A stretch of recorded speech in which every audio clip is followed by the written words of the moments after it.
নামা এবং সবার হৃদয়ে যে কেড়েছে, সবার হৃদয়ে যে তুফান উঠেছে, সেটা তুফানের টিজার দেখলেই বোঝা গেছে, সেটা তুফানের গান দিয়েই বোঝা গেছে। উড়াধুরাই করে দিয়েছে। Thank you Rafi.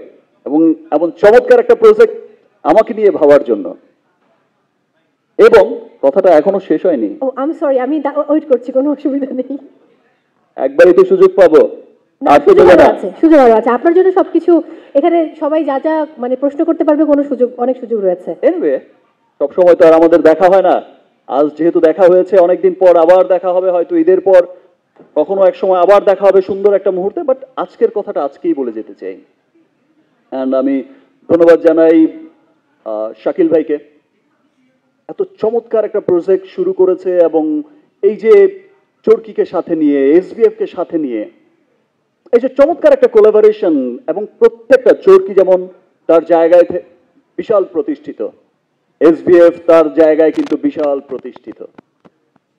তো এই যে সমন্বয়টা করেছে, একসাথে করেছে এবং চমৎকার একটা ফিল্মের একটা চিন্তা করেছে এবং বানিয়েছে, সেই জন্য শাকিল ভাইকে অনেক ধন্যবাদ। ধন্যবাদ জানাই রনিকে, প্রথম দিন থেকেই যেভাবে চমৎকারভাবে সবকিছু।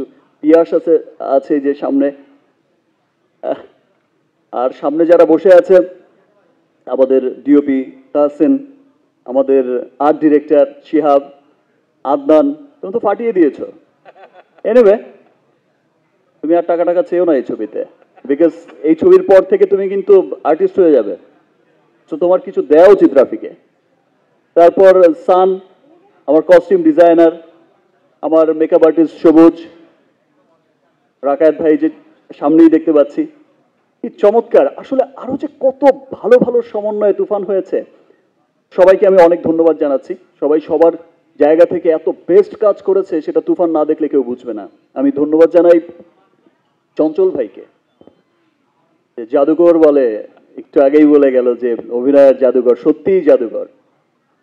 আর চঞ্চল ভাইকে ধন্যবাদ এই জন্য জানাই, চঞ্চল ভাইয়ের সাথে তো আমার একটা আলাদা বন্ধুত্ব, একটা সুন্দর একটা ভ্রাতৃত্ব, এটা তো আছেই। আমরা অফিসকে, রাবি তো বলেছে, সবাই জানে। বাট আমি সত্যিই বলছি যে আমি ভাবতেই পারি না, উইদাউট চঞ্চল ভাই আমার কাছে প্রজেক্টটা তুফান অসম্পূর্ণ থেকে যেত। Thank you brother. আমি ধন্যবাদ জানাই আমার দুই বিউটিফুল কো অ্যাক্ট্রেসকে, নাবিলাকে, ঝাপসা বিউটিফুল, চমৎকার চমৎকার অভিনয়। নাবিলা এত চমৎকার অ্যাক্টিং করেছে, আমি মাঝে মাঝে মুগ্ধ হয়ে তাকিয়ে রয়েছি। ওয়াও। আর আরেকজন যিনি আছেন মিমি, মিমির কথা তো আর বলার কোনো অপেক্ষাই রাখে না। অলরেডি তো আপনাদের সকলের মনে তো সেই রাফির মনেও ঝড় তুলেছে, সেই বোঝে না কি বোঝে না, এখন রাফিও বোঝে না মিমি ছাড়া। একদম। এনিওয়ে, সো সকলের মন জয় করা সেই মিমি আজকে সকলের সামনে এবং এত চমৎকার কাজ করেছে, সেটা আমার মুখ থেকে আর বলার, এই সমস্ত কথা আমার আসলে মুখ থেকে বলার কিছু নেই। কারণ এটা এখন আপনাদের মাধ্যমে বা এই যে ইলেকট্রনিক্স মিডিয়া, সোশ্যাল মিডিয়ার কল্যাণে কিন্তু সেই বিষয়টা সবাই কিন্তু দেখছে। আমি কয়েকদিন আগে আমার ব্যবসায়িক প্রতিষ্ঠান হার্লেনের র্যাম শোতে হেঁটেছি, বহু বছর পর, হয়তো বা আমি একটা 12-14 বছর পর র্যাম শোতে হেঁটেছি, আমারই ব্যবসায়িক প্রতিষ্ঠান রিমার্ক হার্লেনের। সেখানে তুফান লুকেই হেঁটেছি, আমার 5 নায়িকা ছিল এবং তারা প্রত্যেকেই তুফানের গান উড়াধুরা, মিমির গান এমন ভাবে গাইছে যে তারাই সিনেমার অ্যাক্ট্রেস, এমন ভাবে ওন করছে। আমার ওই 5 নায়িকাকেও অনেক থ্যাঙ্কস তারা ওন করার জন্য।